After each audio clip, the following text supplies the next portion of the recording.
Hello everyone. This is a nephrology revision video for NEET PG 2025. This will be a series of video where I will be discussing really very high yielding stuff of nephrology that will be very much useful for your NEET PG 2025 along with mnemonics and along with concepts.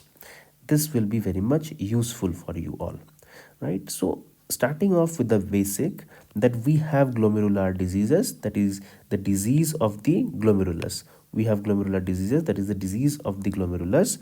So we can have nephritic, we can have nephrotic syndrome, right? The predominant feature of nephritic syndrome is hematuria and oliguria, and predominant symptom of the nephrotic syndrome is the proteinuria.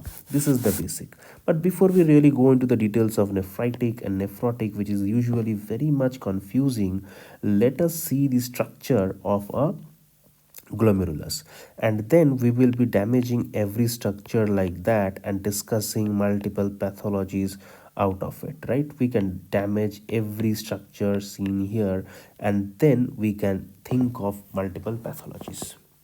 So if now we can see that this is the afferent arteriole going like that, forming the tuft of capillaries, which is your glomerulus, and now the blood exits via the efferent arteriole. This is the very much basic thing that you need to know. So let us draw this diagram in a different fashion. So this is your afferent arteriole, this is your efferent arteriole,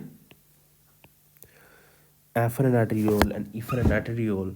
Can you see? And now the blood will enter here. It will be filtered via this tuft of capillaries, and the rest of the thing will go out. The filtrate is your glomerular filtrate, and the rate is your GFR, that is your glomerular filtration rate.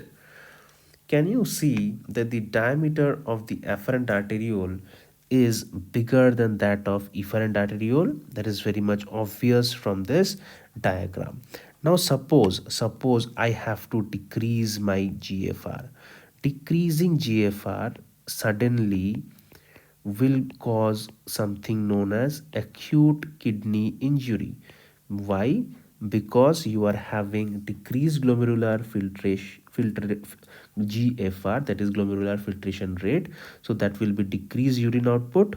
So that will cause AKI. Now, what are my options? Can you think of decreasing GFR? I can do one thing with the diameter of afferent arteriole, that I can decrease the diameter.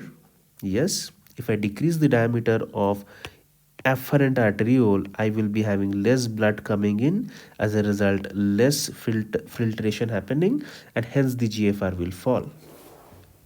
Or I can do one thing, I can increase the diameter of my efferent arteriole. That will also cause a decline in the GFR, because the blood will be sluggish then, right? So what are my options now? The mnemonic comes that A does not go with A. So A is here. So the offending drug that causes efferent arteriolar dilatation is ACE inhibitor and ARB. What does it do? Basically, it blocks the action of angiotensin 2. It basically does what? It constricts it. The basic function of angiotensin 2 is to constrict the efferent arteriole, right? And by constricting that, it can create some increase in GFR. This is the function of angiotensin 2. But now on using AC inhibitor and ARB, you will not be getting this function. So A does not go with A.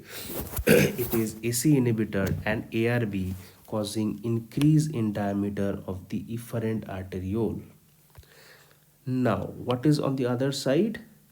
If you are abusing a drug or a group of drug called NSAIDs, then the prostaglandin mediated the prostaglandin mediated dilatation is inhibited. The prostaglandin mediated dilatation of the afferent arteriole is inhibited. As a result, so patients who abuse NSAIDs, they get AKI, and of course on starting AC inhibitors and ARB, normally you will be getting a rise in creatinine more than 20 to 30%, so from the baseline. But if it is more than that, so it is, the rise is around 20 to 30%.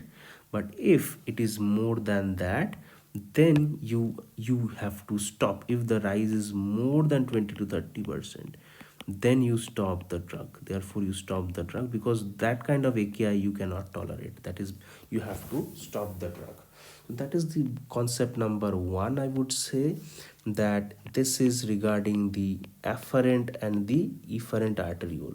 Slowly we will be discussing all such concepts to make nephrology very easy for you, so that you can solve MCQs in NEET PG 2025. Thank you everyone.